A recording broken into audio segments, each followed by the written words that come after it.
दोस्तों, अपना ज्ञान और बढ़ाने के लिए चैनल को सब्सक्राइब जरूर करें। दोस्तों, सावन के महीने का हर एक दिन बहुत ही शुभ और मंगलकारी माना जाता है।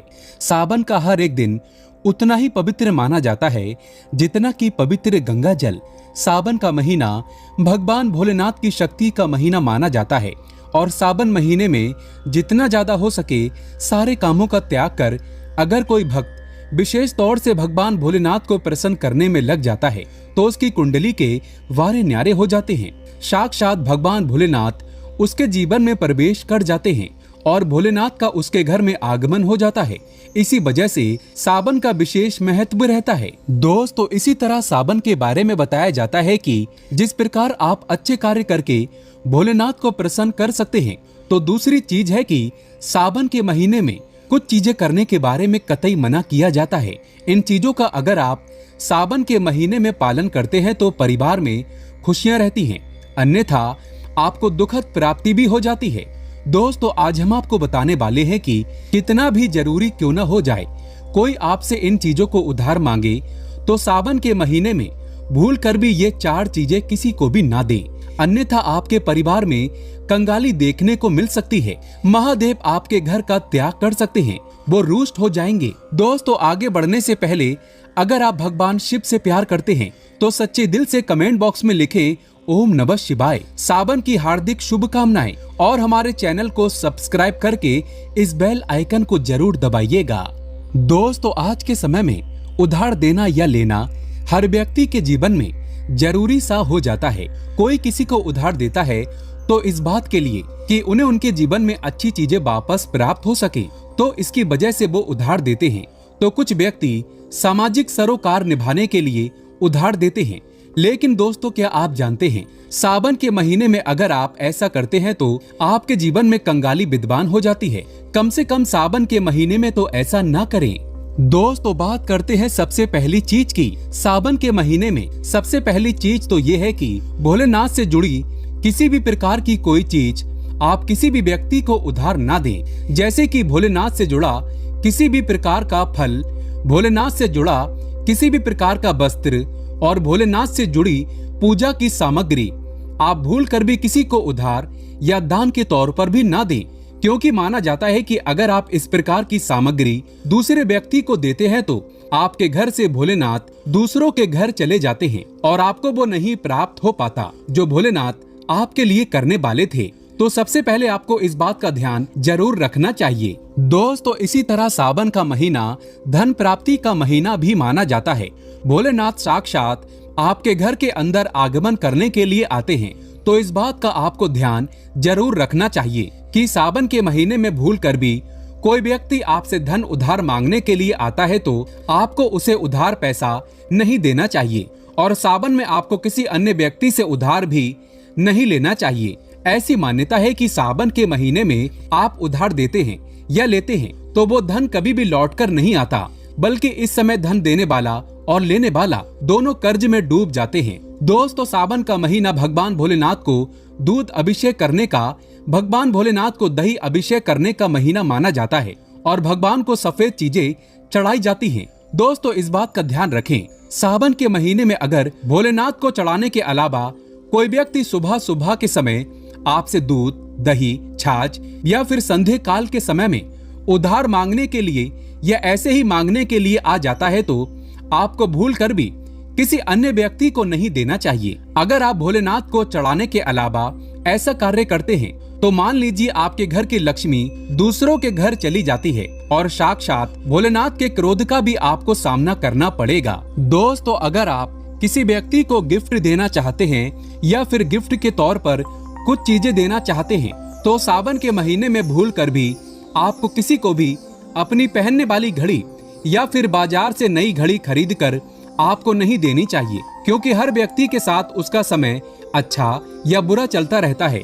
आपको घड़ी किसी से लेनी भी नहीं चाहिए। अगर किसी व्यक्ति का समय अच्छा है या आपका भी समय अच्छा चल रहा है और अगर आप किसी अन्य व्यक्ति को अपना समय दे देते हैं तो आपको आने वाले समय के अंदर अच्छे परिणाम देखने को नहीं मिलते।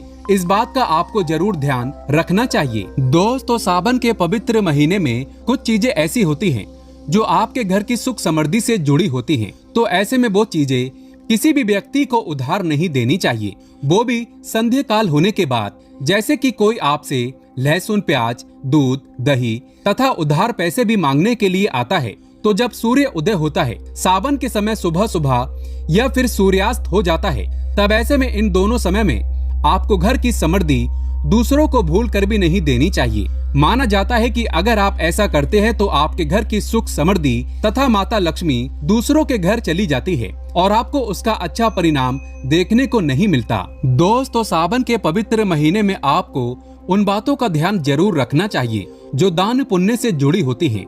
दान पुण्य करना हिंदुस्तान की परंपरा रही है। हर व्यक्ति दान पुण्य करके सावन के पवित्र महीने का लाभ उठाता है। लेकिन सावन में आपको 2 प्रकार के वस्त्र ना तो खरीद कर लाना चाहिए और ना ही किसी व्यक्ति से लेना चाहिए और ना ही किसी व्यक्ति को देना चाहिए। इसके अंदर पहली चीज तो होती है काले और सफेद कपड़े। आप विशेष रूप से ध्यान रखें, भूल कर भी किसी भी सुहागिन महिला को सफेद कपड़े उधार या फिर दान दक्षिणा के तौर पर नहीं देने चाहिए। माना जाता है कि अगर आप ऐसा करते हैं तो उसके वैवाहिक जीवन को यह प्रभावित करता है और उसके वैवाहिक जीवन में दुख आ जाते हैं। तो इसी वजह से इसका ध्यान रखना चाहिए। दोस्तों, विशेष तौर पर काले कपड़े आप किसी को भी दान के तौर पर या उधार के तौर पर सावन के महीने में नहीं देनी चाहिए। ऐसी मान्यता है कि अगर आप ऐसा करते हैं तो सामने वाले व्यक्ति के जीवन में कंगाली आ जाती है और देने वाले व्यक्ति के जीवन में राहु दोष लग जाता है और साक्षात भोलेनाथ उस व्यक्ति से क्रोधित होने लगते हैं। तो इस बात का आपको जरूर ध्यान रखना चाहिए। दोस्तों, महिलाओं की आदत होती है कि जब रसोई के अंदर किसी प्रकार का सामान कम या ज्यादा होता है तो अपने आस पड़ोस में मांगने के लिए आ जाते हैं। तेल, घी या फिर अपने घर की हल्दी, ये तीनों चीजें सौभाग्य का प्रतीक मानी जाती हैं। जिस घर में ये चीजें होती हैं, माना जाता है कि सावन के महीने के बाद उसके घर में सुख समृद्धि बनी रहती है। तो सावन के महीने में अपने घर से किसी को भी भूल कर भी इस प्रकार की चीजें आपको उधार ना तो देनी चाहिए और ना ही लेनी चाहिए। अगर आप ये गलती करते हैं तो देखते ही देखते आपके परिवार पर दुखद परिणाम देखने को मिल सकते हैं और आपके घर की सुख समृद्धि दूसरों के घर चली जाती है। दोस्तों, सावन के महीने में बासी रोटी दान नहीं करनी चाहिए, ना ही किसी जानवर को खिलानी चाहिए। बासी रोटी हमेशा बासी ही कहलाती है। इसीलिए अगर आप भोले बाबा की कृपा पाना चाहते हैं तो ऐसे में ताजी रोटी तथा ताजे बने चावल ही खिलाने चाहिए। इससे भगवान भोलेनाथ बहुत खुश होते हैं। दोस्तों, सावन के महीने में अगर आप किसी व्यक्ति को दान देने की सोच रहे हैं तो आप नए कपड़े दे सकते हैं, लेकिन ध्यान रखें काले और सफेद कपड़े ना दें। जो आपके अपने पहने हुए और अपने पुराने कपड़े भूल कर भी किसी को भी दान के तौर पर या फिर पहने हुए कपड़े किसी को भी ऐसे ही नहीं देनी चाहिए। माना जाता है कि अगर आप अपने पहने हुए कपड़े किसी अन्य व्यक्ति को देते हैं तो याद रखिए आपके पहने हुए कपड़ों के साथ आपकी समृद्धि जुड़ी हुई होती है। अगर वो दूसरों के घर चली जाती है तो आपको कंगाली या फिर इस प्रकार की चीजों का सामना करना पड़ता है जो आपके परिवार के लिए अच्छे नहीं होते।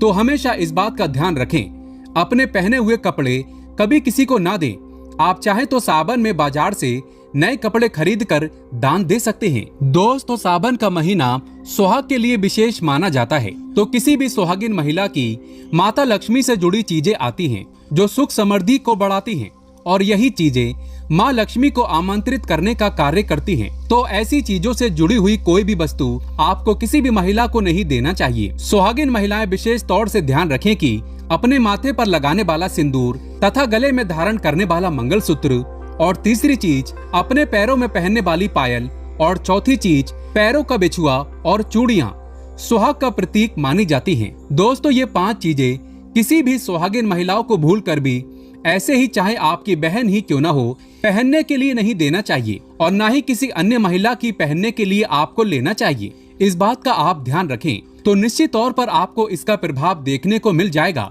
और देखते ही देखते भोलेनाथ की विशेष कृपा भी आपको देखने को मिल जाएगी। दोस्तों, जो व्यक्ति सावन के महीने में डेली वाले नमक को दान करता है तो उसके वारे न्यारे हो जाते हैं। भगवान भोलेनाथ की कृपा उसके ऊपर सदैव बरसती है। सावन में नमक का दान हर हाल में आपको करना चाहिए। अगर आपको सुख समृद्धि की इच्छा है, भगवान भोलेनाथ की असीम कृपा पाना है तो सावन में नमक का दान करना ना भूलें। नमक का दान करने से पहले उसमें दक्षिणा अवश्य डालें तथा थोड़े चावल भी दान करें। नमक का दान सर्वश्रेष्ठ माना जाता है। आप रातों रात अपना भाग्य बदल सकते हैं। दोस्तों, अगर आप वाकई में भगवान शिव से प्यार करते हैं तो कमेंट बॉक्स में हर हर महादेव अवश्य लिखकर जाएं। भोले बाबा आपकी सभी मनोकामना अवश्य पूर्ण करेंगे। महादेव के लिए एक लाइक तो बनता है।